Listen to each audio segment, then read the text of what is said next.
sais pas si vous avez vu la vidéo dont je viens d'envoyer là. Oui, moi j'étais en train de regarder, mais j'ai pas T'as fini. pas Donc, fini. yeah. Ok, Quelle vidéo?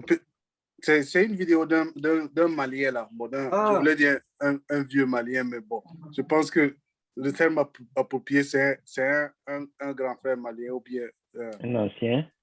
Voilà. J'ai vu ça hier. Ah, ok. Qui expliquait pourquoi les pays de la zone CFA sont... Bon, un pays comme le Mali, en général, les pays de la zone CFA ne peuvent pas se développer là. Oui. Et je ne sais pas, qu'est-ce que vous pensez de CFA, de la zone, des pays de la zone CFA bouger, sortir laisser tomber le CFA, je veux dire, je ne sais pas quoi. Bon, moi, je pense que c'est un peu comme ce que j'ai entendu dire dans la vidéo. Hein, le CFA a été institué pour, en même temps, c'était une autre manière de ne pas nous laisser complètement nous épanouir, toujours nous rendre d'une manière de nous esclavagiser, si je peux le dire. OK. Donc, je pense que les pays africains devraient travailler à sortir du CFA et pour être plus indépendants. Bon, dans le peu que j'ai entendu, il était en train de dire qu'il y a des accords qui ont été signés et avec des pays africains aussi, un accord avec la France. Et dans cet accord-là, il stipulait que, voilà, dans tout ce qu'on va vendre, il y a toujours ce pourcentage-là. Il y a toujours la main de la France dedans. La main de la France, voilà. Et qu'il y a une partie des ventes là qui reviennent à la France. Mais bon, moi-même, j'ai étudié l'économie. Et ce que j'ai appris personnellement, c'est que les prix même, par exemple, du coton, le prix est fixé par la France. C'est ce que le gars dit. Voilà. Nous-mêmes, on ne sait pas. Bon, quand je dis nous, les pays africains, on ne sait pas combien ça coûte, en fait. Combien ils vendent, on ne sait pas. Parce que c'est eux, ils font le boulot et puis bon, ils nous donnent ce qu'ils veulent. Voilà. Mais, et c'est avec eux aussi qu'on vend et c'est eux qui fixent le prix. Donc, je me demande comment on peut s'en sortir lorsque tu veux vendre un produit et que le produit qui doit être vendu par toi, qui a travaillé le produit et celui qui paye, c'est celui qui fixe le prix. C'est carrément, j'ai jamais vu ça, quoi. Comment se fait-il que celui qui vient payer est celui qui paye qui fixe le prix? OK. Et Ops, qu'est-ce que toi tu en penses?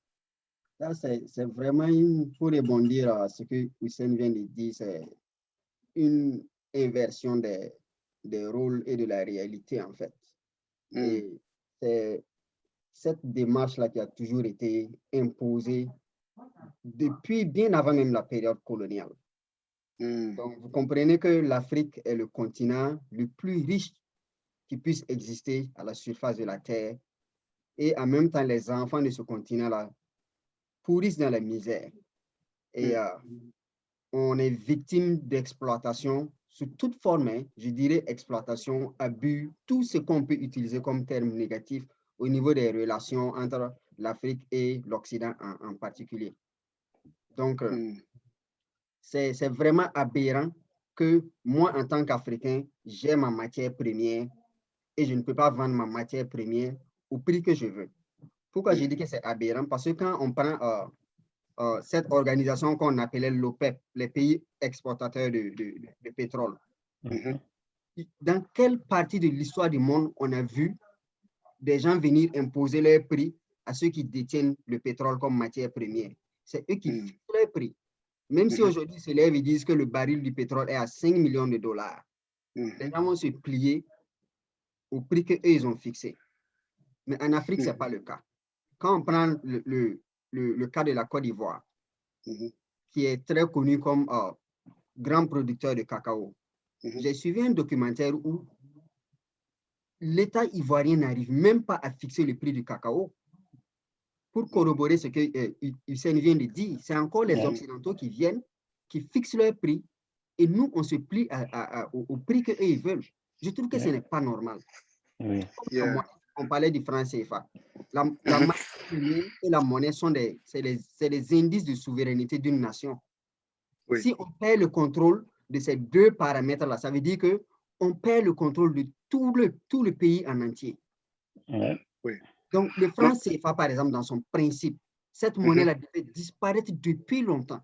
Depuis qu'on a proclamé nos indépendances, c'était la première démarche qu'il fallait faire. C'était combattre radicalement le franc CFA, faire disparaître cette monnaie-là dans nos États et assumer notre monnaie, même si on avait fait une monnaie qui était victime d'inflation. Comme les autres pays d'ailleurs. Voilà, ça ne nous posait pas de problème. Le Ghana est passé par là. Bien sûr. Ils sont passés par là. Il y a plein d'autres pays qui sont passés par là. Ils ont fait leur monnaie. Après, il y avait beaucoup d'inflation, mais au fur et à mesure, avec les années, ils ont finalement réussi à stabiliser leur économie et la monnaie a commencé à prendre de la valeur. Avant, quand tu parlais du franc, de l'argent ghanéen, on voulait. Oui. Ah, c'est vrai. Aujourd'hui, les CID a pris de la valeur. Pourquoi? Parce qu'ils ont réussi à booster leur économie, booster les exportations. Ce qui fait que ça donne de la valeur à la monnaie. C'est exactement comme ça que le dollar fonctionne. C'est pareil avec les Chinois. Qu'est-ce qui fait qu'un pays comme la Chine est au devant aujourd'hui? Les États-Unis, par exemple, en principe, on dit que c'est la première puissance du monde. Ça, c'est en principe. Mais aujourd'hui, les États-Unis ne peuvent pas cogner leur tête avec la Chine. Non. La preuve, même quand on parle du COVID qui est sorti de la Chine et autres, mais la réalité est que moi, je travaille dans un coin où on fabrique les kits des vaccins. Et quand tu prends tous les kits des vaccins, que ce soit du masque jusqu'aux seringues, ça vient de la Chine. Donc, c'est pour dire qu'il y a un mensonge, une certaine hypocrisie politique qui est là, qu'on ne dit pas aux gens. Si la Chine est ce pays-là qui a déclenché le virus, ça veut dire que les Chinois ont la capacité de tuer tout le monde entier, toute la population humaine. Puisque les masques que nous utilisons, c'est eux qui les produisent. Sur tous les produits que nous utilisons au travail, tout est écrit là-bas, made in China, du produit jusqu'au paquet. Attends, mais tu veux dire que non, le produit qu'on injecte dans le corps des gens, là, ça aussi, ça vient de la Chine? Mais je pense que forcément, ça va venir de la Chine. Je crois bien. Mais déjà, à la base, si le produit, le contenant, je ne parle même pas du contenu, je parle du contenant. Du contenant, OK. Si les Chinois voulaient vraiment faire du mal au monde entier, ils allaient profiter. Combien de gens portent les masques chinois là aujourd'hui? Les masques bleus là? Bon, est-ce que c'est fabriqué? Ils voulaient vraiment détruire l'humanité là. C'était très facile. Donc, je vois qu'il y a une hypocrisie politique qui est là. Et pour revenir sur le cas de l'Afrique, je pense qu'il y a un manque de courage politique pour vraiment casser, non seulement avec le franc CFA, et avec la France en particulier. Parce que le principal ennemi aujourd'hui de l'Afrique de l'Ouest en particulier, c'est la France. Qu'on se dise les choses en face. Comment un petit pays comme la France peut vouloir venir contrôler toute une zone, l'Afrique de l'Ouest? C'est très aberrant. Et même dans les états-majors de nos armées, les militaires français sont assis là-bas pendant que nous, nos chefs militaires, sont en train de prendre des décisions. Est-ce que des militaires français, des officiers français vont venir s'asseoir dans nos états-majors pendant qu'on est en train de décider des problèmes de la nation, des problèmes sécuritaires de nos pays? Est-ce qu'il y a des militaires africains dans les états-majors français? Ça n'existe nulle part. Non. Ce que je voulais souligner, c'est que quand on prend un pays comme le Ghana, ce dont on se plaint avec ce que la France fait, du genre on envoie, on fabrique, on cultive nos produits et puis on donne à la France ou aux autres pays et puis on ne sait pas combien ça coûte tout ça. Tu sais, le cacao au Ghana aussi, c'est pas le cacao seulement. Le cacao au Ghana aussi, quand ils cultivent, ils ne peuvent pas vendre à quelqu'un d'autre, c'est l'État qui prend. Ça veut dire, j'ai l'impression que nous, ce qu'on regarde comme mal, ce que les autres nous font, on fait ça à nos peuples aussi. Je n'ai pas bien compris. Par exemple, au Ghana, si tu es cultivateur et puis tu as du cacao, par exemple, tu récoltes le cacao, tu ne peux pas vendre le cacao à quelqu'un. Par exemple, tu ne peux pas te dire que je vais vendre ça à un Burkinabé qui est à côté, ou bien un étranger qui vient pour payer à l'état pur. Tu ne peux pas.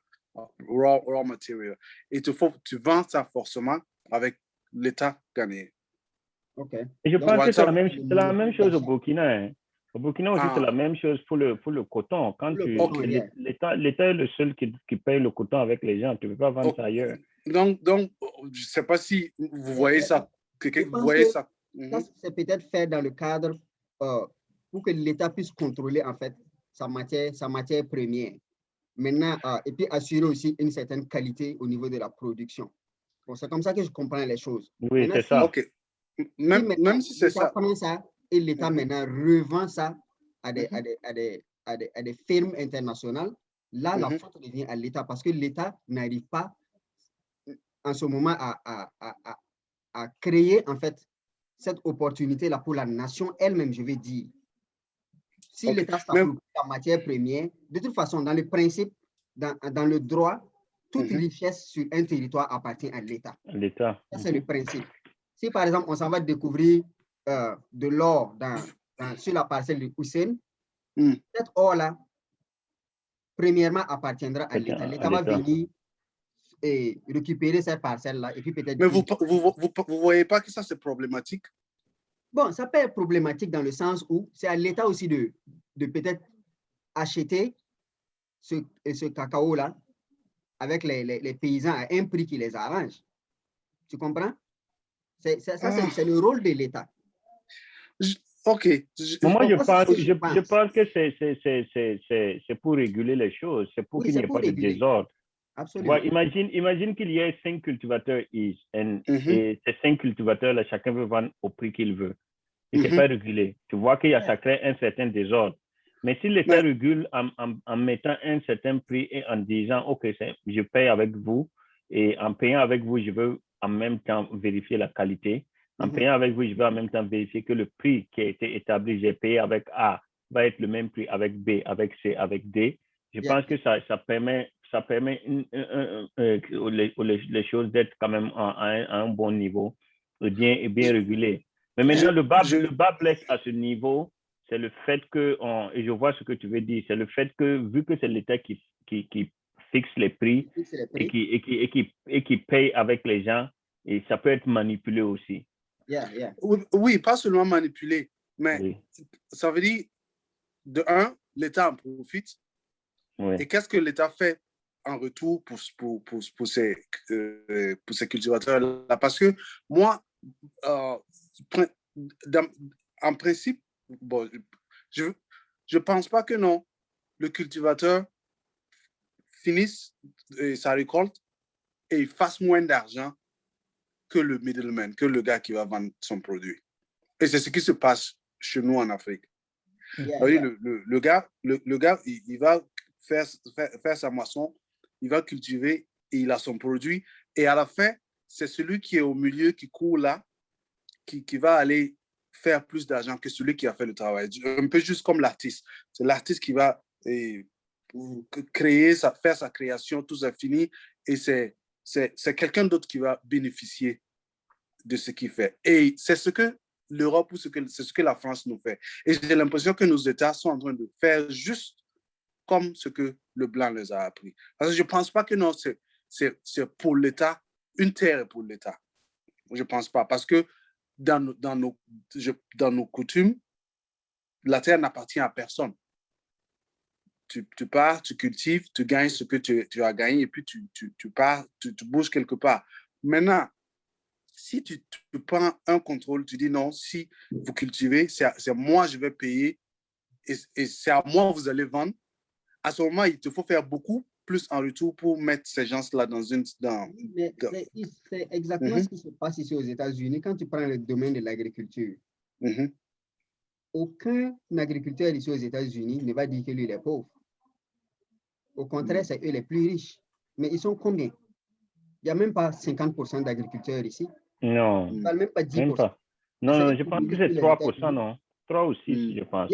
Entre 3 et 6%. Mais c'est eux qui nourrissent les États-Unis.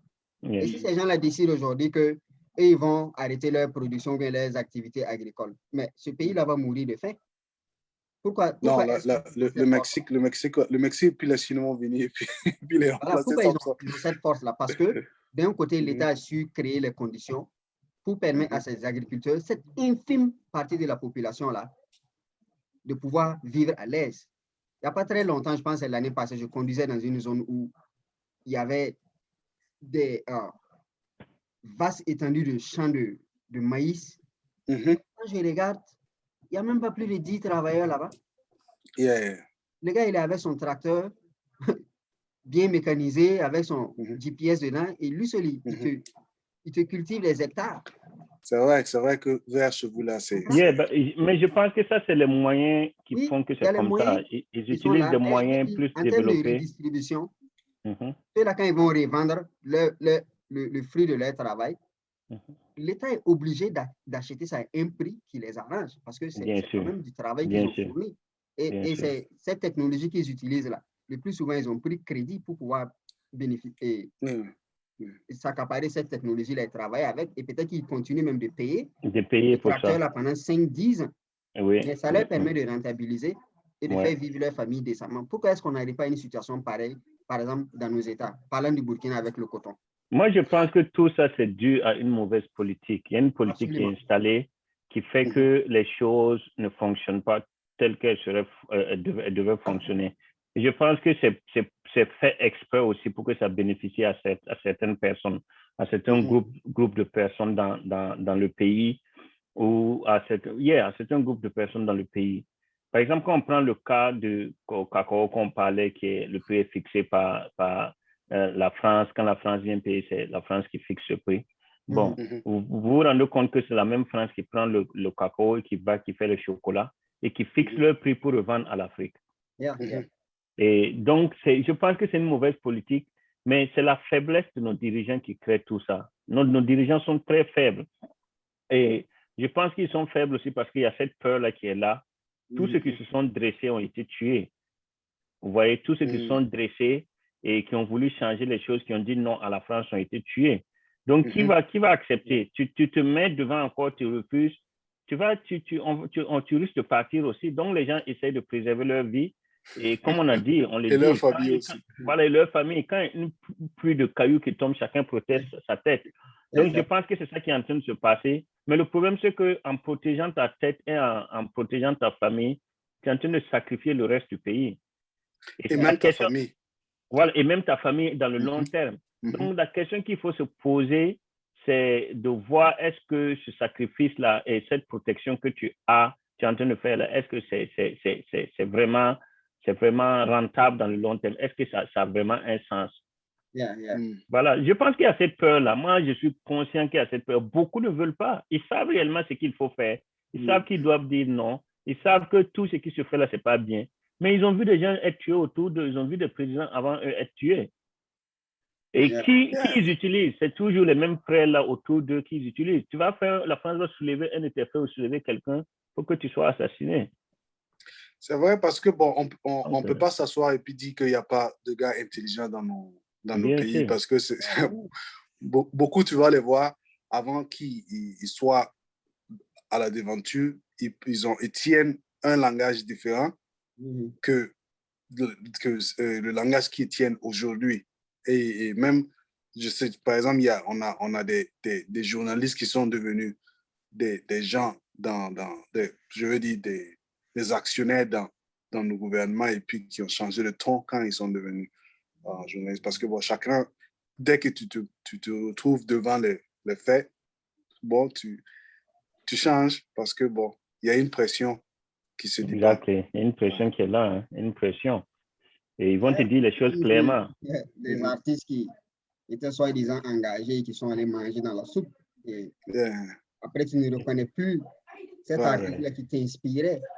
Ils sont devenus des députés, je ne vais pas nommer de nom, mais vous voyez de qui je parle.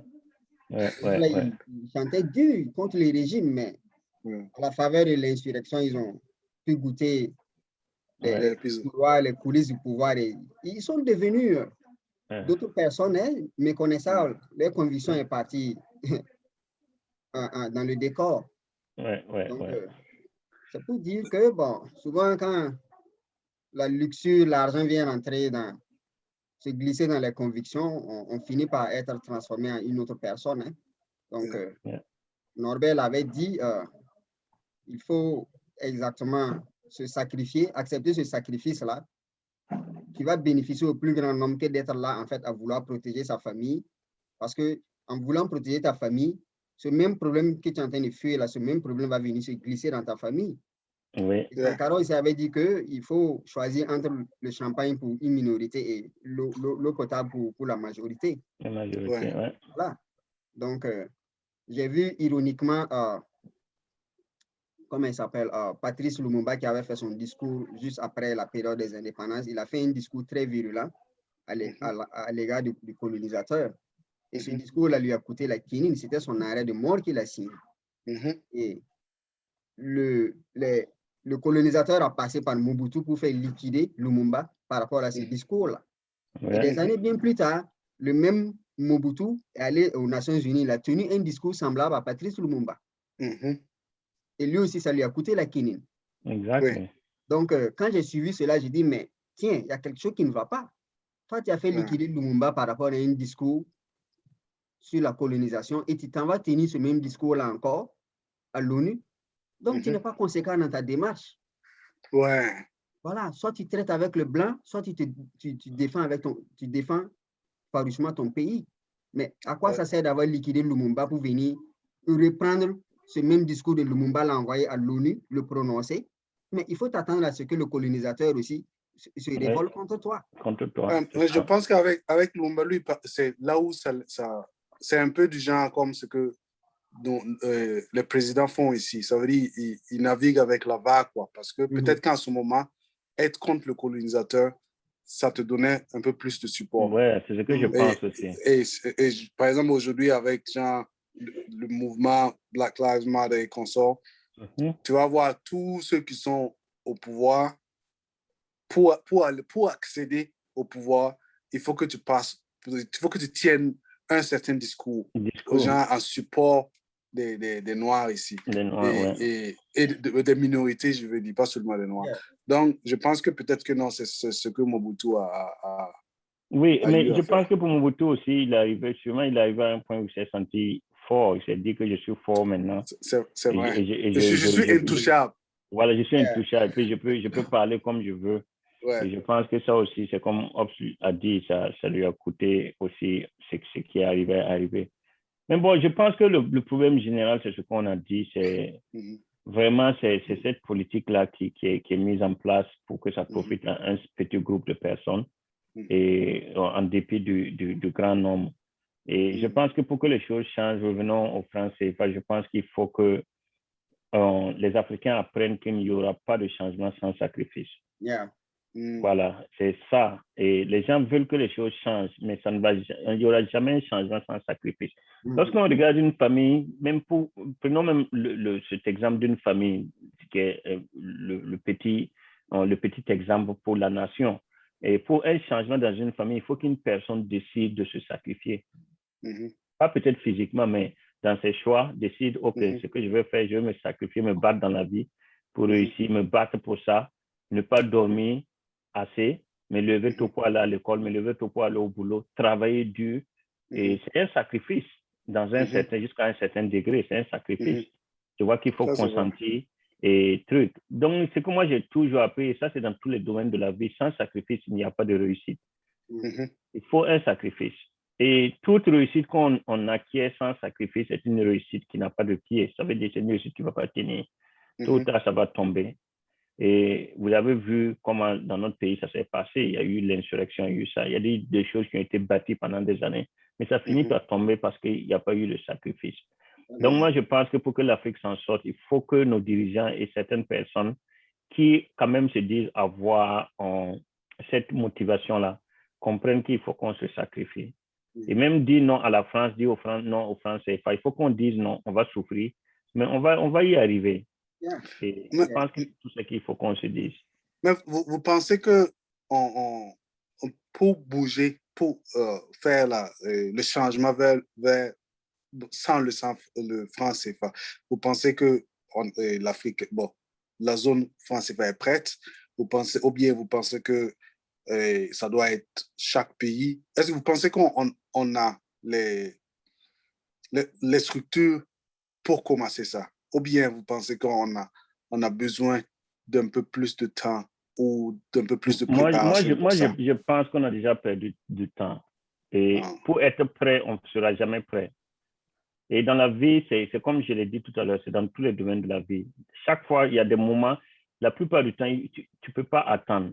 Ça veut dire là où on est, où l'Afrique est actuellement, on est tellement en retard. Si les gens pouvaient comprendre, il faut voyager, il faut quitter l'Afrique, il faut quitter le Burkina. Il faut comprendre jusqu'à quel point on est en retard. Ça veut dire on n'a pas quitté l'arbre tombé sur terre, on a quitté l'arbre et puis tombé dans un puits. Ça veut dire qu'il faut qu'on sorte d'abord du puits, être sur la terre ferme avant d'essayer de remonter sur l'arbre. Parce que c'est dans ce niveau-là qu'on est. Donc, cette histoire d'attendre et faire, je pense qu'il n'y a pas d'attendre. Ça veut dire qu'il faut qu'on comprenne que l'état est très, très, très grave. Le problème, ce n'est pas nous. C'est pas nous. Mais on est en train de mettre la génération future. Et je parie que lorsque certains enfants et d'autres personnes qui vont grandir, qui vont naître, vont se demander qu'est-ce que nos parents ou nos ancêtres là avaient dans la tête. Donc, je pense que c'est cette histoire de... C'est vrai, il y a un petit travail qu'il faut mettre en place avant de démarrer, mais il faut qu'on comprenne que c'est urgent. On est dans l'urgence actuellement. Et je ne pense pas que beaucoup de gens comprennent ça. Et c'est ça qui est dommage. Ops. Il y a beaucoup de travail à faire. Bon, en ce qui concerne le franc CFA, je pense qu'il n'y a aucun doute là-dessus que c'est une démarche, en fait, qui est noble. Il faut que les Africains s'approprient leur monnaie et le contrôle de leur monnaie et mettre autant que possible les personnes qui n'ont rien à voir avec nos modèles économiques là. Il faut les mettre carrément à l'écart. Parce que la plupart de ces gars, même dans nos universités, on est formés à l'image de l'Europe, les théories occidentales. Hussein parlait tout à l'heure de l'économie. Effectivement, c'est ça, quand tu prends les théories économiques, c'est des théories qui ont été développées par le blanc, entre griffes. Et on vient prendre ce modèle-là, on veut faire du copier-coller sur la réalité africaine. Donc, c'est comme si, en fait, les Africains n'ont pas des penseurs, des gens qui sont capables de penser leur économie, penser leur développement, ainsi de suite. Et c'est dans tous les domaines. On a parlé de l'économie tout à l'heure. Même quand tu prends le domaine du droit, c'est pareil. Notre droit est calqué sur le droit français. Moi, j'ai fait le droit. Donc, quand tu prends toute l'histoire du droit, c'est soit le droit français, soit le droit belge, parlant de la jurisprudence. C'est des cas le plus souvent qui ont été traités en Europe, qu'on vient prendre juxtaposer en fait sur le droit et sur notre réalité. C'est pareil en philosophie. Il y a un moment, on ne parlait même pas des philosophes africains. Or, pourtant, ça existe, les philosophes africains. Mais quand on parle des philosophes, on voit les Descartes, je ne sais pas, j'oublie même leur nom. Il y a des philosophes africains qui ont écrit des livres. Et ces livres n'ont jamais été enseignés dans les universités ni dans les collèges. Tu comprends? Donc, par rapport à la monnaie, c'est la même chose. Et je vois que même par rapport à cette histoire de la monnaie unique de l'Afrique, là, on est en train de faire encore du copier-coller. Tu comprends? Même, rien que par le nom. On a parlé de l'euro. Nous, les Africains, on vient en fait dans l'éco. Mais pourquoi ne pas d'abord venir avec un nom original qui reflète même nos valeurs? Et même dans notre langue. Oui, même dans notre langue. Qu'est-ce qui a fait que Sankara a fondamentalement et radicalement changé le nom de la Haute-Volta? D'où lui est venue cette idée de Burkina Faso là? Souvent, tu t'assois et puis tu te dis, mais ce gars-là, il allait puiser ça où? Quelle inspiration? Ça n'a rien à voir. Quand tu lis, il n'y a ni le français, il n'y a rien, ni l'anglais dedans. C'est une idée originalement africaine. Et c'est des leaders comme ça qu'on a besoin. Des gens qui sont prêts, qui ont l'amour réel et vrai de leur patrie et qui ont de la vision aussi, non seulement pour leur pays et pour le continent. Sankara allait au-delà du Burkina. Il ne pensait plus vraiment au Burkina, mais il pensait Afrique maintenant. Et c'est ça aussi d'un côté qui l'a perdu. Voilà pourquoi certaines personnes ils utilisent toujours... bon, il y a des personnes qui veulent s'appeler le nouveau Sankara ou quelque chose comme ça. Une petite anecdote, quand moi j'étais à l'université à Houston, à ma première année, un jour à ma pause, je suis là assis comme ça dans le jardin, et je vois un groupe d'Américains qui ont fait sortir des tables, ils ont posé des livres dessus. Donc, par curiosité, je m'approche. Mais les gars, je m'en vais regarder tous les livres là. C'était les livres qui parlaient de Sankara. Wow. Ça, c'était en 2006-2007. Et lorsque je me suis arrêté, approché, j'ai eu la chair de poule. À l'époque, je ne parlais pas très, très bien l'anglais. Avec le peu d'anglais que je connaissais, j'ai demandé, j'ai dit, mais de quoi s'agit-il? Ils m'ont dit, non, ok, c'est de Sankara. Vous connaissez Sankara? Ils me disent que oui. J'ai dit, c'est mon président, c'est le président de mon pays. Ils me disent que, waouh, toi, tu viens du Burkina. J'ai dit, yeah. J'ai dit, ce gars-là, c'est mon président. Et Pas je suis seulement mon très président, je le surpris connais. de voir qu'on parle de Sankara ici aux États-Unis, dans une université. Je ne me suis jamais autant senti. La fierté burkinabé, c'était quelque chose. Tu comprends? Et un Américain blanc que j'ai croisé, c'est un gars qui travaille pour Peace Corps.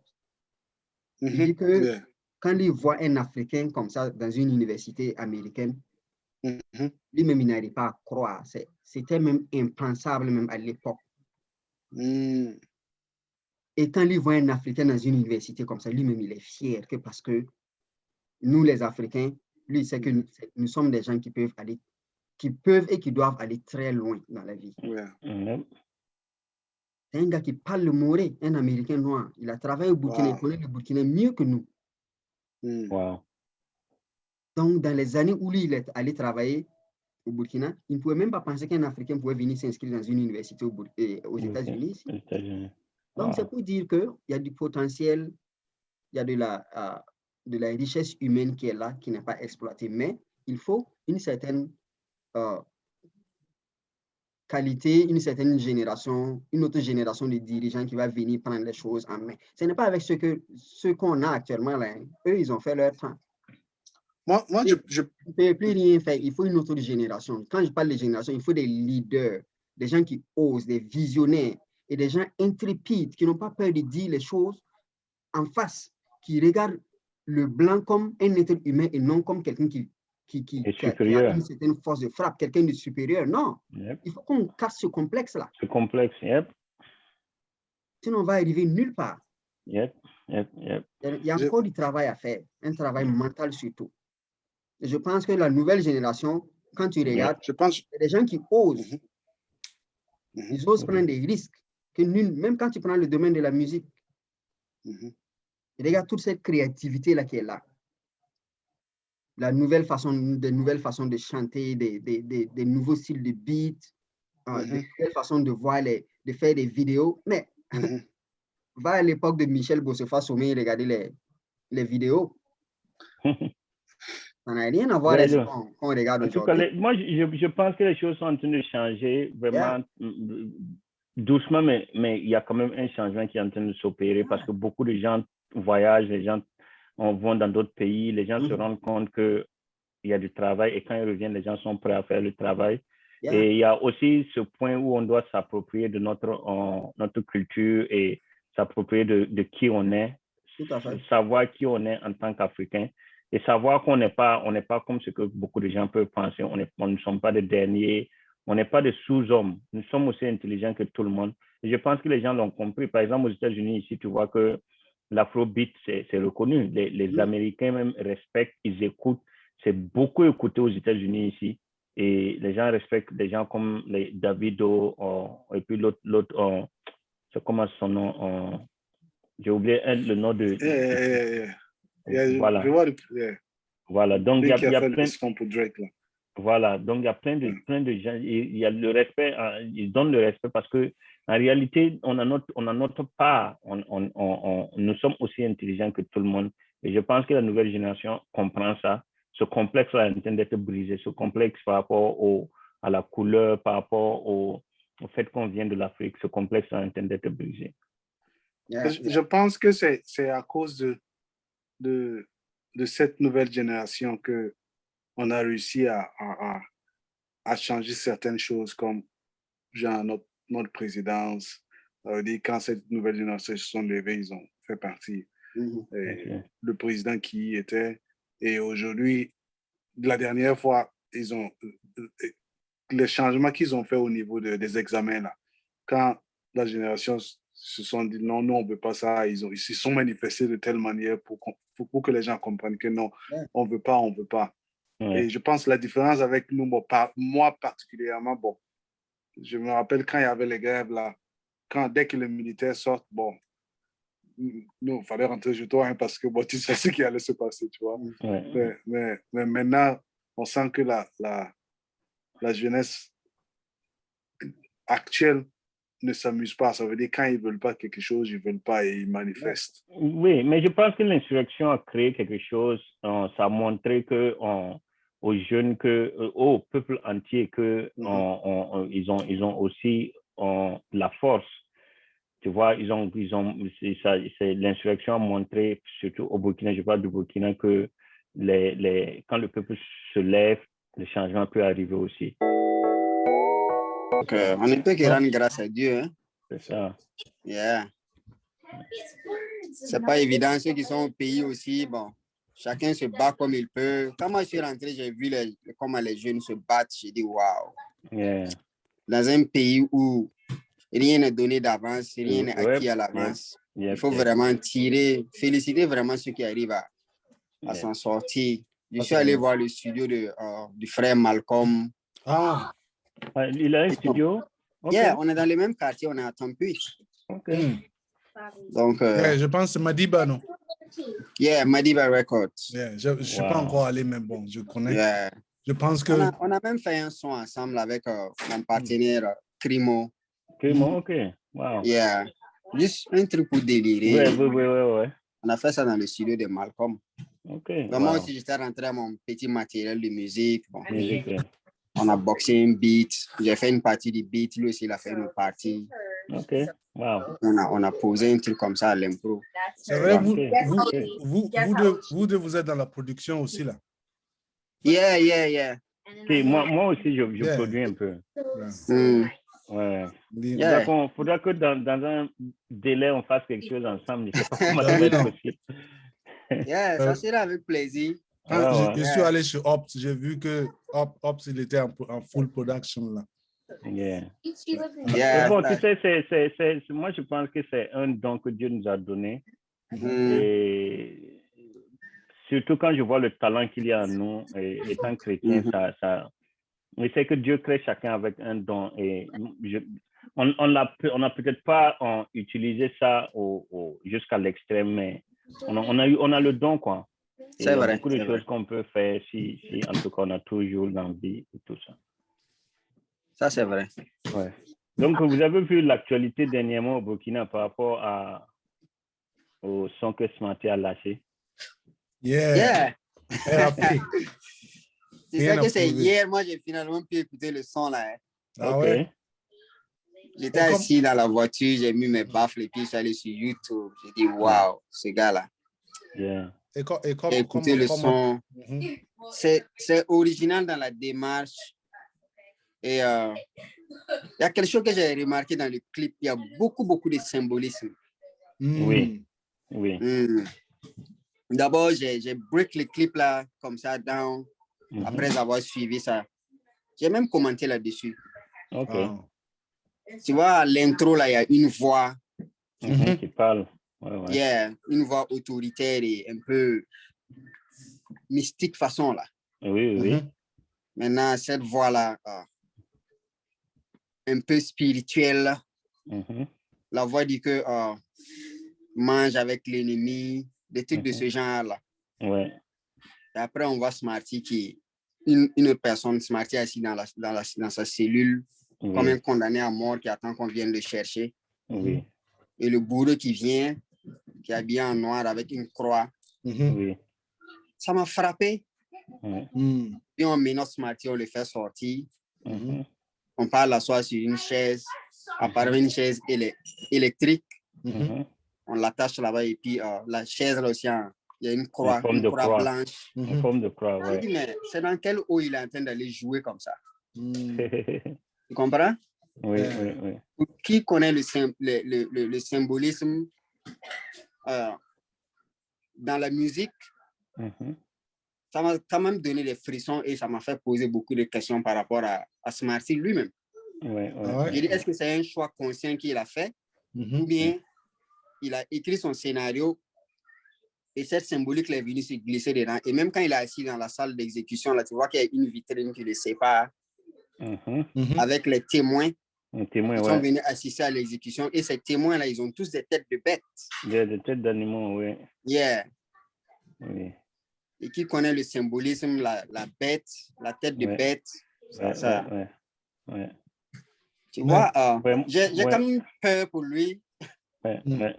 J'ai des frissons aussi pour lui. Je ne sais pas si c'est consciemment fait. Mais ce symbolisme-là représente quoi pour toi? Ce symbolisme-là, il faut repartir dans... Regarde les clips américains, là. Tu vas voir qu'ils utilisent ce même symbolisme-là. Quand tu prends Jay-Z, même le signe qu'il fait avec son truc, le triangle, façon qu'il fait avec la main. Quand tu regardes les clips de Beyoncé, il y a toujours une tête de bête qui sort avec des cornes souvent. Oui. Ça revient dans beaucoup de clips américains, souvent on montre souvent en passant un serpent. Oui. Les gens, souvent, ça va jouer sur des terrains qu'ils ne maîtrisent pas. Ils ne maîtrisent pas. Et quand j'ai regardé le clip de Smarty, là, c'est ça, je me suis posé. J'ai peur pour lui-même actuellement. Pour être honnête envers vous. Parce que je ne sais pas. C'est un domaine un peu mystique. Et actuellement, comme on le dit, l'ennemi entre griffes s'est accaparé du monde musical. Bien sûr. Tu comprends? Tout le showbiz est piloté par l'ennemi. Oui. Même ceux-là qui écrivaient des textes conscients, qui sont venus avec de bonnes intentions, après, ils sont tous tombés dans ce piège-là.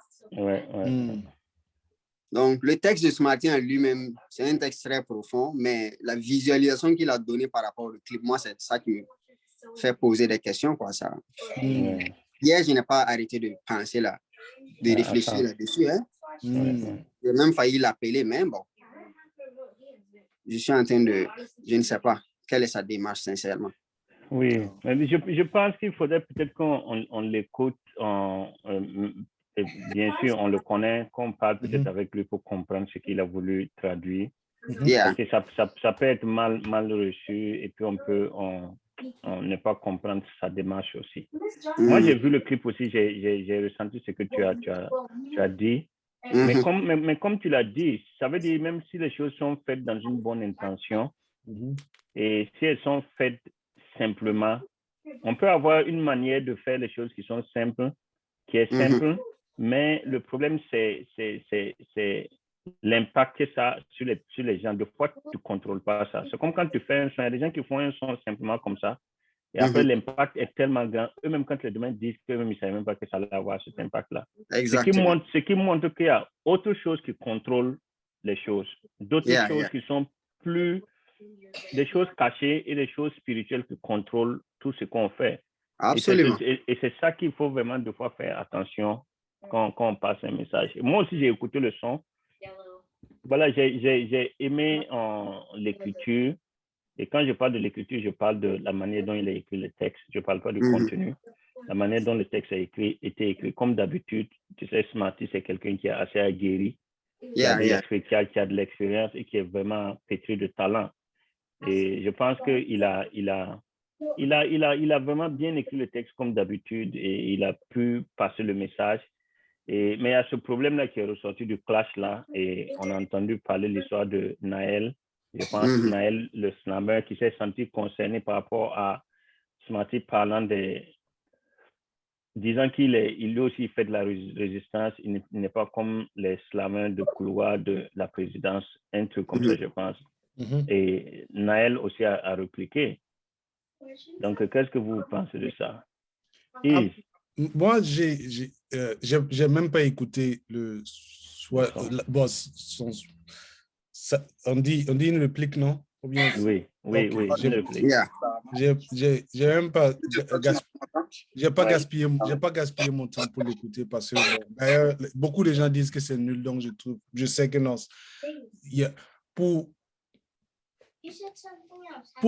D'abord, pour attaquer, pour répliquer à quelqu'un comme Smarty, je pense que la personne doit prendre son temps et puis donner une réplique, quoi, à l'image du frère qui est à Houston ou à Atlanta, là, quand il y avait ce petit mouvement old school, new school, nouvelle génération, ancienne génération du hip-hop, quand on a poussé le frère et puis le frère, il a montré réellement que, bon, écoutez, c'est vrai que, bon, je suis peut-être new school, mais bon, je rappe, quoi. Et je peux vous déposer des barres pour que vous compreniez que non, bon, je suis de la partie. Et franchement, j'ai respecté le gars. Mais bon, pour ce monsieur-là, tout le monde, ça veut dire, il n'y a pas quelqu'un qui a... Bon, moi c'est pas pour te couper, moi, j'ai écouté le son, mais le son n'est pas nul, hein. Attends. Honnêtement, il faut que je te corrige. Tu sais, on est burkinabé, nous, on ne parle pas de moyens. Est-ce que le son est bon? C'est ça que je demande. Je vais dire quoi? L'écriture ou bien... Non, tout. Parce que ce que je respecte chez l'autre frère, le son, il était très bien. Vous avez dit, il y avait le flow, il y a le texte, il y a tout. Tu parles de Smarty. Oui. Non, non, pour Smarty, tu parles de l'autre frère. Voilà, ici, ça veut dire quelqu'un qui a répondu au soi-disant clash. D'abord, quand j'ai écouté Smarty, je n'ai pas pensé à un clash, au fait. Je ne pense pas que Smarty a pensé au... Le gars qui a parlé là, je ne pense même pas que Smarty a parlé de lui. Je pense que non, il s'est senti juste mauvais et puis il a peut-être voulu se moucher. Bon, mais moi, je pense que je ne suis pas totalement d'accord avec ça. Ça veut dire, je ne crois pas que Smarty aussi l'a écrit juste comme ça. Il l'a écrit pour une raison. Il y a des gens qui sûrement sont dans le couloir de la présidence. Oui, mais peut-être pas le gars. Ouais, peut-être pas le gars, oui. Peut-être pas le gars, mais peut-être que c'est le gars aussi. Tu vois, on est dans l'hypothèse. Quand on est dans l'hypothèse, on ne sait pas. Ça c'est vrai. Mais ce qui est clair, le rap a toujours été un art de clash. Ça veut dire, pas seulement de clash, mais je veux dire, le clash existe dans le rap. Même aux États-Unis, ici, en France et dans partout là où il y a eu du rap, il y a toujours eu des clashs. Donc, c'est clair que si tu écris un texte là où tu cites des noms, ou bien tu cites un groupe de personnes où tu dis quelque chose, si les gens se sentent concernés, si c'est des rappeurs ou des slammers, si je peux le dire, je suis sûr que les gens vont répondre. Et je pense que Smarty aussi devait être prêt pour ça parce que si tu parles, il y a une chance que les gens répondent parce que ce n'est pas tout le monde qui aime se taire. Hein. C'est ça, il n'a pas hésité à appeler des noms quand il voulait appeler des noms. Donc, il a appelé le nom de Greg et de ZS parce que bon, là, il s'adressait à quelqu'un. Même bon, toi, il ne t'a pas adressé. Oui, mais c'est un groupe de noms qu'il a appelé. Il a dit les slammers de la présidence, c'est un nom aussi. Mais il n'a pas... Bon, peut-être que... Bon, je suis d'accord. Si tu es dans le groupe, le groupe des slammers de la présidence. Ouais, bon. Il dit que lui, il fait de la résistance, mais il n'a pas la plume des slammers des couloirs de la présidence. OK. Ah, OK. C'est ça. Tu comprends? Mais Naël, moi, j'ai vu son truc. Naël a dit clairement, il a dit, lui, le problème, il n'a pas voulu répondre. Mais le problème, c'est que quand lui, il a entendu cette résistance, lui, il a un son qui parle où c'est la résistance. Donc, il s'est dit, OK, là, c'est de moi qu'on parle. Voilà. Et puis, il y a eu deux éléments qui l'ont conforté que c'était vraiment lui. Et le premier élément, c'était d'abord qu'il est slammer. Trois éléments même. Et deuxièmement, qu'il est sûrement la présidente l'a invité plusieurs fois. Mais troisièmement aussi, il a un son là où il parle de la résistance. Tu vois, il y a trois trucs trois éléments et pour lui, c'était suffisant pour répondre. Moi, je trouve que son son a été un peu, a été un peu précipité. Parce que quand j'écoute le flow par rapport à Smarty, honnêtement, ça, il faut le dire. Et on dit que même quand tu n'aimes pas le lapin, il faut le convaincre COVID. Le flow, il n'a pas, je pense qu'il a été pressé. Et dans sa manière de rendre le son, il y a certains mots qui ne sont pas bien articulés. Il a pêché dans l'articulation. Tu sais, nous, on est rappeurs, on a été rappeurs. Bon, on ne rappe plus, mais On connaît un peu. Toujours. On rappe toujours, ok. On rappe parce que toujours. J'ai entendu des sons de hops que j'avais jamais entendus et je me demandais où c'est sorti parce que... Exactly.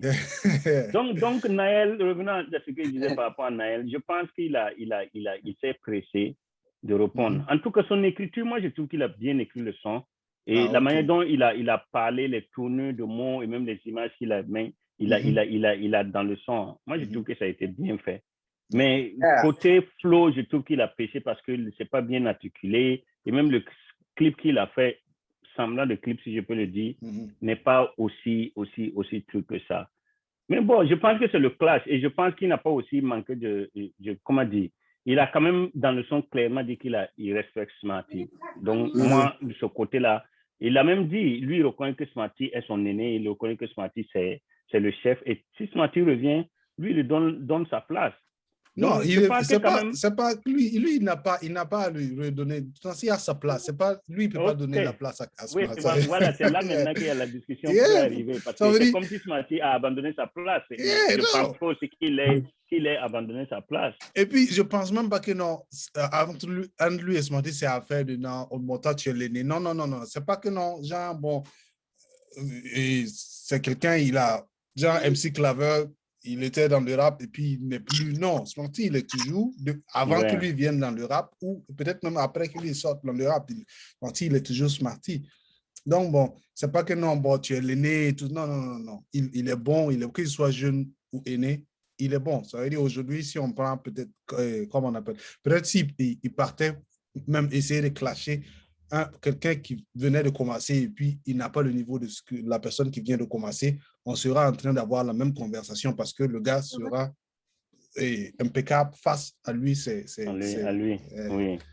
Mais c'est vrai qu'il faut respecter Smarty parce que son parcours est un parcours à respecter.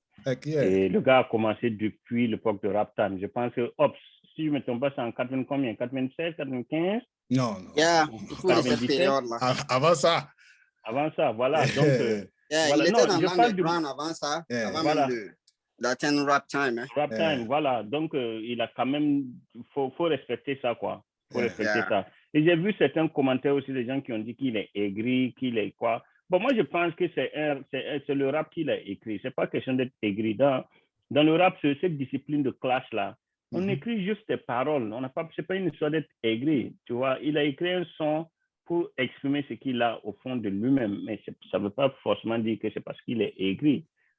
Quand j'ai écouté le son, je me suis dit que il a écrit ça pour parler de ce qu'il traverse en fait en tant qu'artiste musicien dans le showbiz. Okay. Donc, il n'a rien à prouver à quelqu'un comme lui, il est dit, parce que quoi qu'on dise, il est aussi victime en fait du boycott de certains médias, de la presse, de certaines radios. Je pense que jusqu'à aujourd'hui, en écoutant ce son-là, c'est le fond du message en fait, c'est par rapport à ça. Malgré tout ce que vous me faites comme... Merci. Et c'est ce que les gens ne veulent pas reconnaître. Malgré les boycotts que vous me faites, j'arrive quand même à trouver mon chemin dans la musique. Je n'ai rien à prouver. J'ai fait mes preuves à l'international. Il a même cité les pays. Il a cité beaucoup de pays qu'il a visités, où il a fait des concerts, tout et tout. Et il dit qu'il en oublie même. Et il s'excuse s'il oublie d'autres. Donc, maintenant, il dit que toutes les carrières ne sont pas roses, des trucs de ce genre, que de demander à Z et puis à Greg. Tu vois, non? Oui, mais qu'est-ce que vous pensez de ça? Comment vous avez compris ça? Non, ok. Personnellement, je trouve que non. L'exemple, en fait, c'est pas quelque chose qui est caché. On a vu, j'ai grandi avec la musique de ZS. Ouaga Sancha, tout ça. Ça fait partie de musique de ma vie bon, je suis toujours jeune, mais je parle de ma vie d'enfance en grandissant. Lorsque tu étais plus jeune. Voilà. Et Greg, bon, oui, j'étais toujours jeune et je suis toujours jeune. Et Greg je pense que quand Greg est sorti, j'étais ici.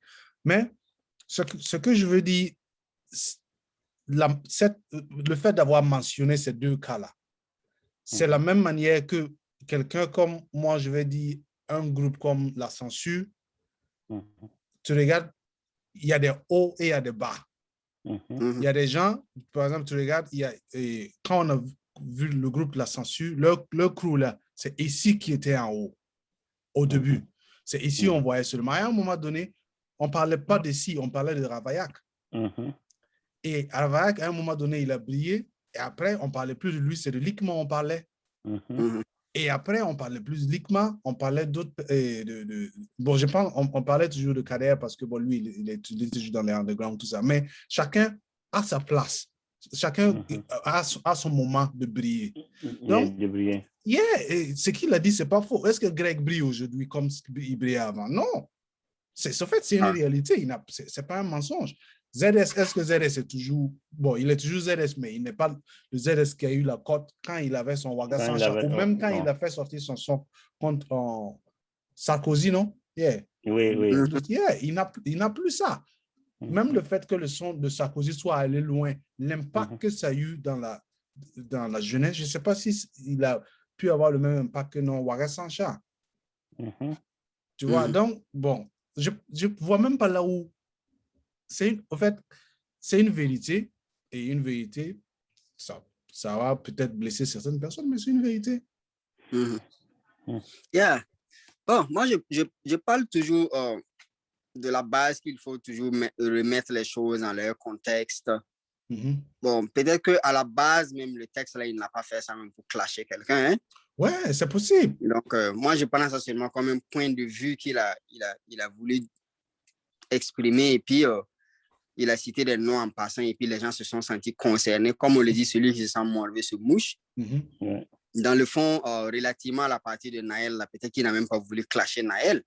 Il a simplement dit que lui n'a pas la plume des slammers des couloirs de la République. Parce que lui, on ne l'invite pas aux événements officiels. Tout ce qui est lié au pouvoir, il n'est pas invité. Et c'est pas là-bas, en fait, il gagne son argent.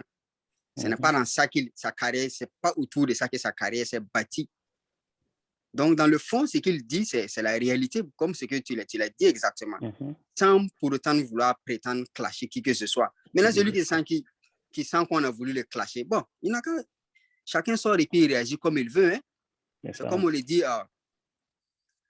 lui-même, il a dit, la mouche attire la pourriture, le miel attire la pourriture. Un truc voilà. Comme ça, ouais. Tu vois ce que le je chapeau veux du dire, chef, là. Voilà. Donc, il a fait sortir sa chanson, dont les gens sont en train de faire des commentaires dessus. D'autres en profitent aussi pour rebondir, se faire voir. Bon, c'est tant mieux. Je pense que tout ça, c'est pour le bien du showbiz en réalité. Oui. Maintenant, par rapport à Smarty lui-même, on sait que c'est un clasheur tout fait. Si c'est le clash, il a été formé là-dedans. Il est prêt. Il est prêt. Il est prêt. S'il y a quelqu'un de taille, il sera prêt. Yeah, je pense que s'il il se sent vraiment concerné par cette histoire de Naël, là, il va venir lui-même avec une réplique encore plus sanglante. Bien sûr. Mais pour l'instant, il a fait sortir son truc. Ouais, je pense pas que ce soit son intention. Même pas du tout. Voilà, il n'est pas dans cette histoire de clash-là. Il a fait le son pour s'exprimer, pour dire ce qu'il pense. Bon, même pas. C'est un son, c'est de la musique. Moi, je pense que ce que les gens doivent retenir au lieu d'attiser les flammes, parce que des fois même, il n'y a même pas de flammes, mais les gens trouvent un moyen de chercher des problèmes et de vouloir rendre la chose là exacerbée et créer plus de problèmes. Et je pense que il faut vraiment qu'on évite ça, quoi. Il faut qu'on évite ça de vouloir créer des ennemis là où il n'y a pas d'ennemis. Parce que Naël, je pense qu'il respecte Smarty, et Smarty aussi le respecte en tant qu'être humain.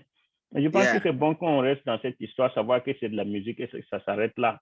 Voilà. Mais il ne faut pas aller au-delà de ça. Il regarde seulement son parcours. Et même quand tu regardes le titre du son, c'est Odyssée, tu vois. Oui. Odyssée, ça veut tout dire. C'est toute une aventure. Oui. Maintenant, peut-être il raconte ce que lui a pu vivre jusqu'à présent dans le showbiz, mais il est toujours là. Malgré toutes ces péripéties, là, il est toujours là. Et franchement, l'album Odyssée, si ça sort, je ne vois pas genre le prix qui va manquer en Afrique. Parce que il a réussi. J'ai écouté un son là où il chante. Tu sais, bon, franchement, Smarty lui-même, il reconnaît que bon, quand il a commencé à chanter, aujourd'hui, et quand il a commencé, il y a eu une grande différence. Il y a eu beaucoup d'évolution. Mais cet album, de la manière dont Smarty fait ses raps, l'émotion qu'il arrive à véhiculer à travers ses raps, c'est la même chose qu'il fait maintenant à travers ses chansons. Il réussit à véhiculer ces mêmes émotions-là à travers ses chansons. Donc, ça fait que, bon, je trouve aujourd'hui, si l'album sort, il n'y a rien à faire. La personne que je vois, que je veux voir en clash avec Smarty, c'est peut-être Youssoupha. Et je sais que, bon, Youssoupha va se chercher. Mais... Je suis burkinabé. Je pense que c'est ton avis personnel. Non, je suis burkinabé avant tout. Les deux, c'est... Non, c'est des talents à différents niveaux. Non, mais attends, il faut reconnaître une chose. Smarty, on connaît Smarty depuis 96. Et ça a toujours été l'évolution. Oui. Parce que moi, ça me fait bizarre quand les gens voient, ils commentent sur Smarty et puis disent le Youssoupha burkinabé. C'est comme si on commente sur Sankara et puis on dit le Tché africain. Non. Sankara, c'est le Sankara burkinabé, c'est le Sankara africain. Smarty, c'est le Smarty burkinabé, c'est le Smarty africain. Et aujourd'hui, je sais si on met les deux sur un son, je sais que bon, quelqu'un va réécrire sa chanson et je sais que c'est pas Smarty. Donc, il faut pas les gens... Youssoupha est très bon. J'ai pas dit qu'il n'est pas bon. Smarty aussi est très bon. Tous les deux sont de gros calibre. Et c'est ça peut-être que tu veux dire, mais il ne faut pas dire qu'ils vont réécrire comme si Youssoupha va réécrire sa chanson. Il va réécrire son rap. Youssoupha est très bon. Non, ok, voilà ce que je veux dire. Si on met les deux sur un son, Youssoupha va faire le refrain et Smarty va rapper. Wow. Ouais, ça c'est quand même fort. Hein? Fort. Non, mais attends. Est-ce que tu as écouté toute la discographie de Youssoupha? Oui, et j'ai aimé jusqu'à... Okay. Ça veut dire il a évolué. Moi, j'ai écouté tous ses sons. C'est à cause de lui. Avant même qu'il soit connu. Oui, c'est à cause de lui que j'écoute le rap français. À cause de Youssoupha. Donc, c'est juste pour te prouver à tel point que je respecte le gars. Je le respecte, oui. Oui. Yeah. Mais il faut être honnête aussi. Youssoupha, il est en train de prendre la route de Booba. Bon, ça va être un autre débat. Non. Moi, tu as écouté son dernier album, son tout dernier? Oui. Okay. J'ai écouté son tout dernier et c'est bien. Okay. Mais tu as écouté son album Espérance de vie et autres là? Bien sûr. Le niveau, ça veut dire le niveau qu'il avait dessus et le niveau actuel, c'est différent. Et Smarty, lui, il ne fait que monter, Smarty, lui, il ne baisse pas. Ok, je vois ce que tu dis. Yes, ça veut dire, Smarty, quand il se met, oui, il peut se mettre à chanter, mais quand il se met à rapper, il rappe. Tu vois, c'est ça que je dis. Okay. Ils n'ont qu'à, en tout cas, ils n'ont qu'à essayer de voir, ils n'ont qu'à mettre les deux sur un son, voir. C'est devenu comme une tendance maintenant. On se rend compte que les rappeurs sont en train de s'adonner au chant, vice-versa. Oui, et ils s'essayent aux deux. Et quand tu assures, c'est pas mal. Par exemple, Youssoupha, il assure en chanson, Smarty, il assure en chanson, c'est pas mal. Mais moi, je respecte quand tu arrives à le faire. Bon, moi, quand je chante tellement bien que les gens vont dormir. Donc, je ne vais jamais m'aventurer à chanter.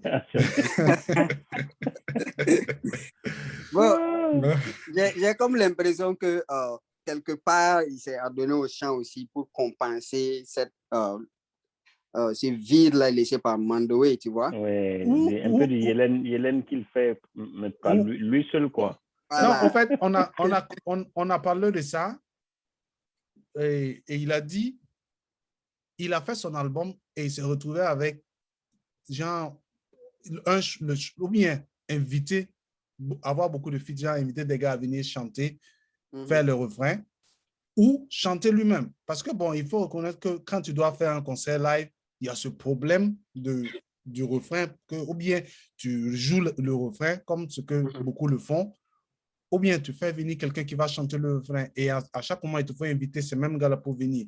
Et lui, il est sur la scène, il est sûr que lui sera sur la scène. Mais maintenant, bon, il y a les invités que il te faut être sûr que ces gars-là vont venir. Ils vont venir. Mais toi, au moins, tu sais que tu vas venir. Donc, il a fait le choix. Oui, et je pense aussi il peut le faire parce que le parcours qu'il a eu avec Mandoé, il a beaucoup appris en chanson. Mandoé, c'est quelqu'un qui chante très bien. Ouais. Je pense que Smarty, c'est quelqu'un de très intelligent qui a beaucoup observé, qui a beaucoup appris avec Mandoé aussi. Donc, mais moi, je ne trouve pas qu'il est mal en chanson. Non, et aussi, actuellement, il est super bien. Le truc est que le rap aussi, actuellement, partout, parlant des États-Unis ici jusqu'en Afrique, c'est devenu commun de voir des gens qui rappent et qui chantent en même temps. Donc, ce n'est pas comme s'ils pêchaient en le faisant. Même en France, les gens chantent et puis ils rappent, les sopranos, les Youssoupha. Oui, eux tous, tout le monde, les Jules, tout le monde chante et rappe, même la nouvelle génération, le Koba Ladé. Oh, c'est un rappeur marseillais. Le Koba Ladé, et puis tous les restes, les Nino, toute la génération, les gens chantent et puis ils rappent actuellement. C'est normal. Mais pour nous de l'ancienne génération, quand on voit les gens chanter, bon, ça nous fait un peu bizarre parce que nous, ce qu'on a toujours fait, c'est kicker. Nous, on aime rapper. Et à l'époque, il faut reconnaître qu'à l'époque, avant de mélanger le chant avec le rap, c'était comme péché. Tu ne fais pas ça. Donc, mais voilà, mais il faut reconnaître que ça... Vous avez essayé de bruit-là avec les Yélés par rapport à cette histoire-là. Oui, mais ça, c'est une longue histoire. L'école qui... Oui, OBC, c'était toujours le rap. Tu vois. Le rap. Oui, ça a toujours été le rap, c'est toujours rapper, tu vois. Mais bon, mais il faut reconnaître que moi, par exemple, personnellement, moi, j'ai évolué. Je pense qu'il faut évoluer avec le temps. Ça veut dire, le rap actuellement, c'est les deux. Même ici, les Drake rappent et puis ils chantent. Les Lil Wayne, ils rappent et puis ils chantent. Tout le monde rappe et chante. Même la nouvelle génération, comme qu'est-ce que c'est le nom là, les Quavo là. Les Migos. Migos et tout ça. Les gens rappent et puis ils chantent. Actuellement, c'est ce que les gens font. C'est le rap qui a évolué. Tu vois. Et même les anciens, mais maintenant, ce qu'il faut savoir, c'est qu'il faut respecter chacun dans son domaine. Par exemple, il y a des rappeurs aux États-Unis ici qui ne chantent pas. Ils font toujours que rapper. Tu vois. Mais un gars comme Eminem, il fait les deux. Eminem chante et puis il rappe. Mais ça ne fait pas de lui un wack MC, un faux MC. C'est un gars qui kick. Il sait rapper. Si tu veux le clasher, tu vas avoir des problèmes. Il va te montrer que c'est pas parce qu'il chante qu'il ne sait pas rapper. Donc, je pense qu'il n'y a pas de problème à ce niveau-là. Le rap a évolué. Il faut que les gens acceptent d'évoluer aussi. C'est tout. Bon, c'est toujours apporter une corde à son arc, hein, dans tous les cas. Comme il l'a dit tout à l'heure, Smarty a beaucoup appris avec Mandoé.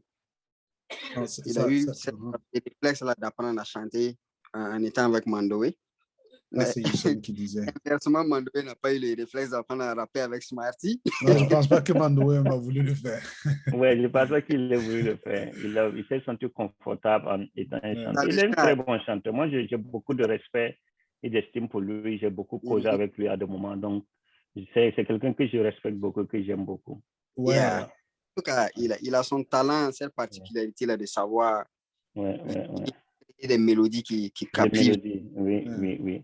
Et Smarty même l'a dit dans son son. Ces mélodies-là. Mélodie, bon, c'est vrai, il y a le rap de Smarty qui venait faire la différence tout le temps, mais quand tu prends les chansons de Yélin et puis tu enlèves les refrains de Mandoé, la chanson aussi n'a plus de valeur. C'est les refrains là qui ont fait que le public de Yélin était quelque part un public beaucoup plus vaste. Oui, plus vaste. Même les plus âgés se reconnaissaient. Oui, se reconnaissaient. Oui, ça, il faut le dire.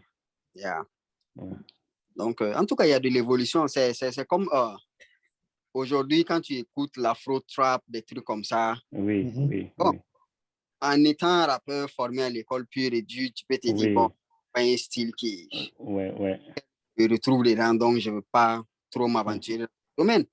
Mais beaucoup, ils sont allés.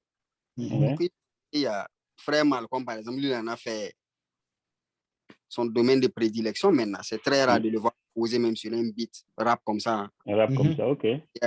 C'est toujours mélangé une rythmique africaine. Souvent même, carrément même, ça n'a rien à voir même avec le rap. Hein? Le rythme de rap qu'on connaît. Mais bon. Le rythme classique, quoi. Exactement. Son compagnon, lui, il a carrément viré aller de l'autre côté. Mais actuellement, ça a changé aussi. C'est pas pour te couper, mais quand tu regardes, par exemple, au UK, en Angleterre, tu vois que ça a changé. Les gens font le drill. Le drill, le rythmique de drill, là, c'est africain. Hein? C'est africain. Moi, je compose des beat drill et c'est africain. C'est du 3-3. C'est purement africain, mais maintenant, les mélodies restent des mélodies rap et l'habillage reste rap, mais la rythmique, c'est carrément africain. J'ai vu que même les Beyoncé là, sont repartis en Afrique Bien sûr, pour se ressourcer. Donner de nouvelles couleurs à leur musique. Hein, sinon, s'ils ne le font pas, il n'y a rien qui va donner. Donc, c'est ça qui les permet de se réinventer aussi. Et même les pas de danse, l'habillement, il y a beaucoup plus de couleurs en fait dans leur musique. Dans leur musique. C'est bien. Tu vois, je pense que d'une certaine façon, en train de revenir sur le plan international, culturellement, beaucoup de gens sont intéressés maintenant à l'Afrique. Il y a eu la sortie de Wakanda, tout ça. Oui. Voilà, donc ça fait que beaucoup d'Africains ici aux États-Unis, d'Américains noirs se revendiquent maintenant cette source africaine. Africaine, il y a une certaine fierté qui est là maintenant. Le nom dont on cherchait, c'est Wizkid. Installé en Afrique maintenant. Wizkid, yes. Mais je parlais aussi de Burna Boy. Oh, lui, il est plus récent. Il est plus récent. Et tu vois que lui, il est allé partout. Il a fait des sons avec Ed Sheeran. Tout ça, il a fait beaucoup de sons avec beaucoup de grands aussi. Donc, ça veut dire l'Afrique a sa place, on a notre place et on est aussi intelligent que tout le monde. Et c'est ça qu'il faut que les jeunes Africains comprennent et qu'on est aussi intelligent que tout le monde. On a rien, Dieu nous a pas donné quelque chose qui fait qu'on est moins que les autres races ou les autres peuples. Voilà, on est aussi intelligent, on a la même capacité. Donc, il faut qu'on se lève, il faut qu'on change les choses. Voilà. Absolument. Je sais que vous voyez en bas le nom qui s'affiche là, c'est pas mon nom. Ouais, ok. Faut pas, ceux qui vont suivre l'interview vont se dire que non, lui là, son nom est bizarre, sinon. Je viens de voir ça, je ne l'avais même pas remarqué. Oh, moi j'avais remarqué. C'est cool. Donc, en tout cas, c'est un plaisir. On est à la première émission. Et le nom de l'émission, c'est « Et si on parlait ?» Et si on en parlait? Et si on en parlait? Et si on en parlait, oui. Donc, bon, je pense que c'est conclu qu'on va essayer de faire ça quand on peut. Je pense qu'on a dit peut-être mensuellement, ou bon, ça dépend si la demande est forte. Peut-être qu'avec le temps, on peut essayer de voir et puis changer. Mais bon, pour le moment, c'est le coup d'essai. Et je pense que bon, c'est ce qu'on va essayer de faire. Ça le fait. Et c'est vraiment un plaisir d'échanger avec vous, comment on appelle ça, des monuments du hip-hop burkinabé et africain. Et toi aussi. Non, mais attends, il faut remettre à César ce qui appartient à César. Parce que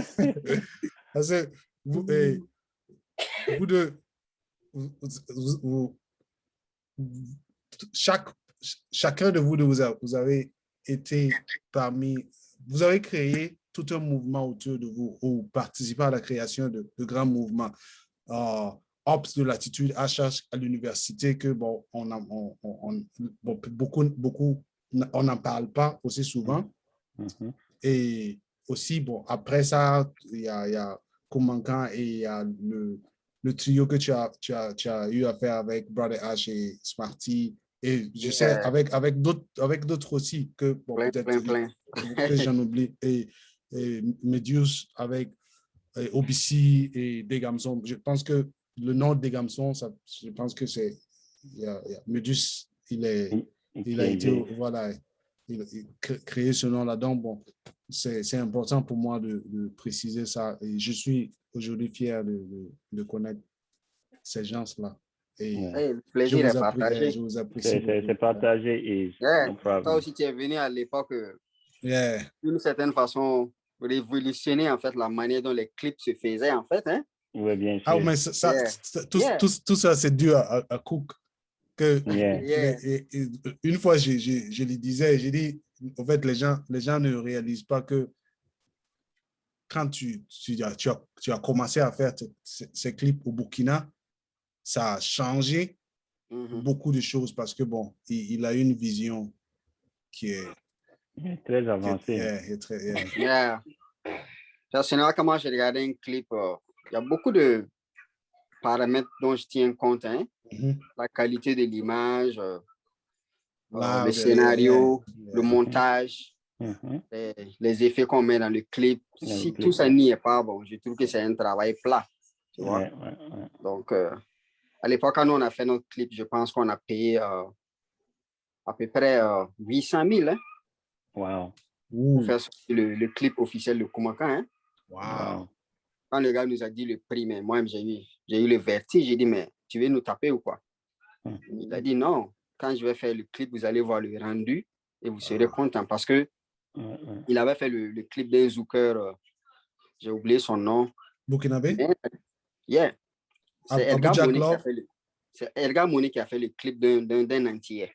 Ah, ok. Et le clip passait à l'émission de TTB sur Canal 3. Donc, quand j'ai vu les images du clip, j'ai dit non, ça, c'est pas un clip qui sort de l'ordinaire. J'ai appelé TTB, il m'a dit non, c'est Edgar Monet qui a fait le clip. Donc, c'est là, il m'a donné son contact. Quand je l'ai appelé, je l'ai un peu expliqué.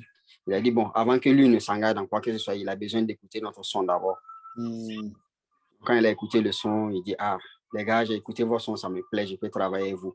Il dit que si le son ne lui plaisait pas, lui n'allait même pas s'engager dedans parce qu'il n'avait pas envie de salir sa réputation. Et vous, les artistes burkinabés, là, vous aimez faire un après. Je dis non, écoute et tu nous diras. Quand il a écouté, il a dit, ah, waouh, même ma femme aime votre chanson. Donc, c'est comme ça, on a. En tout cas, le son était bien. Moi, j'ai vraiment aimé le son. J'ai vraiment aimé. Merci. En tout cas, il a fait un bon travail au niveau du clip. Je me rappelle la première fois que ça a été diffusé à la TNB. Tous les techniciens sont sortis après. Oh, où est-ce que vous avez réalisé ce clip? On n'a jamais vu un clip comme ça. Vous avez fait ça en Côte d'Ivoire? J'ai dit non, ça a été fait ici au Burkina. Et j'ai donné le nom du réalisateur, Edgar Monet. Ils disent waouh. Ils ne savaient pas qu'il y avait des gens au pays qui faisaient des clips comme ça. C'est pareil avec les clips de Is quand c'est sorti aussi. Non, mais voilà la différence. Quand je regardais les images, toi, le montage. Votre clip est sorti à la RTB. Yeah. Ce que Smarty est en train de dire, le texte que Smarty a fait dans Rien à prouver là, si moi je dois écrire pour moi, les gens vont dire non, lui, c'est un aigri. Parce que je suis aigri. Parce qu'il y a beaucoup d'animateurs qui ont refusé de jouer mes clips. Wow. Il y a beaucoup d'animateurs ou de ceux qui sont au devant des shows là, qui ont refusé que je participe à des shows. Aujourd'hui, je défends les gars comme Smarty parce que malgré le fait que les gens passent leur temps à critiquer des gars comme Smarty ou Mandoé, c'est Smarty, Mandoé et Malcolm et David, c'est les seuls, si je pense, c'est les seuls artistes qui m'ont permis de participer à leur bon, Yélène, c'était Yélène Tour, quand il faisait la Yélène Tour. Yeah. Oui, mais ça, oui, je connais Smarty peut-être il y a longtemps ou peut-être avant Yélène, tout ça. Mais c'est pas, il n'avait rien à faire avec la programmation des trucs, mais il a forcé à ce que je participe au truc. La même chose que Face au combat. Ils ont grouillé à ce que je participe à quelque chose qu'ils organisaient. Mais c'est des artistes. Ça veut dire que ce n'est pas leur rôle. Mais il y a des acteurs sur la scène de showbiz qui m'ont refusé. Aujourd'hui, il y a certains que je croise. Je pense et les gens disent que je garde rancune. Je ne sais pas si rancune est comment on appelle. Si on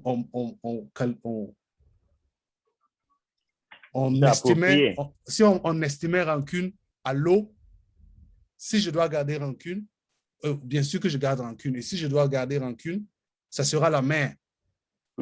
Parce qu'ils sont beaucoup, ces gens-là qui s'assoient et qui écrivent du n'importe quoi sur les artistes, comme si eux, ils ont créé cet artiste-là. Parce que ce sont ces mêmes gars-là qui refusent à certains artistes. Pourtant, bon, moi, quand on me refusait, ce n'est pas qu'on me connaissait. C'est pas qu'on parce que moi, j'ai quitté la scène burkinabé avant, je pense, 2000 ou 99. j'étais à Accra. Quand Yélène est sortie, moi, j'étais à Accra.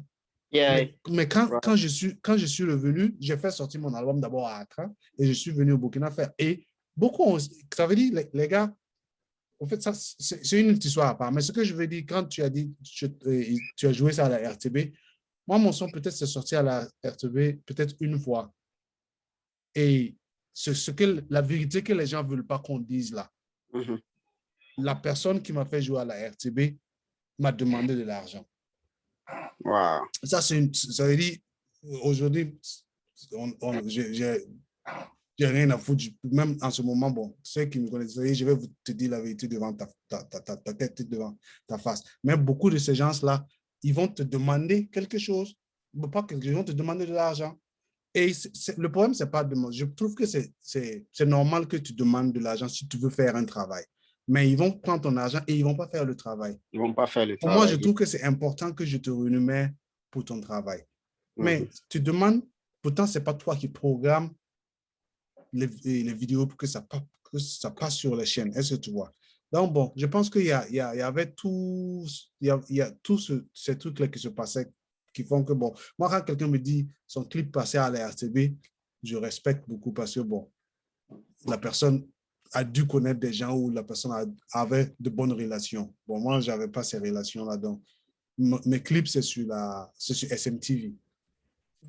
Yeah. Parce que grâce à Tekil que j'ai lancé un big up qui, franchement, c'est vrai que c'était un rappeur, mais lui, au moins, il a ouvert la porte pour... Aujourd'hui, il y a beaucoup de clips, de beaucoup de rappeurs qui passent. Tu vois Facebook aujourd'hui. Beaucoup de rappeurs. SMTV, c'était notre Facebook. Tekil, c'était notre Facebook. Ça veut dire quand on avait besoin de poster quelque chose, c'était Tekil. Là, même si la scène, que ce soit la RTB ou Canal 3 ou quoi que ce soit, les gars fermaient leur porte, Tekil, il allait jouer à ça. Et ça fait que, bon, quand je vois quelqu'un se clip pas sur la RTB, je dis, ah, ça, tu es fort. Donc, vous êtes fort. Yeah, c'est vrai, c'était tout un circuit, un réseau. Yeah. Et 800 000, vous étiez fort, hein? Ouais, c'était pas évident à l'époque, hein? C'était pas évident. Ça a été un grand sacrifice. Mais bon, comme on aimait la chose, on a dû payer le prix qu'il fallait. Yeah. Okay. C'est beaucoup plus facile de faire la promotion. C'est tant mieux, c'est tant mieux. C'est comme ça que le monde évolue, hein? Et en tout cas, on souhaite beaucoup de chance à tous ceux qui sont dans le milieu, qui essaient de frayer leur chemin. On souhaite beaucoup plus de créativité, des choses qu'on n'a jamais vues. Toutes choses qui peuvent faire avancer, en tout cas, le milieu du showbiz. Yeah. En tout cas, je sais que... Il faut rappeler qu'à l'émission, on parle de beaucoup de choses. Hein, ce n'est pas seulement que de la musique. Il y a du social, il y a politique, il y a immigration, tout ça. Mais bon, aujourd'hui, comme c'est la première émission, et je sais que, bon, on a beaucoup retenu Ops et Medius. Donc, il faut... la prochaine fois, on va mieux planifier et puis on va faire pas de problème. un bon Pas de problème. En tout cas, merci à tous. Merci à toi aussi d'avoir de coordonner les choses et puis non, mais ton temps et puis d'avoir géré le Zoom. Merci beaucoup.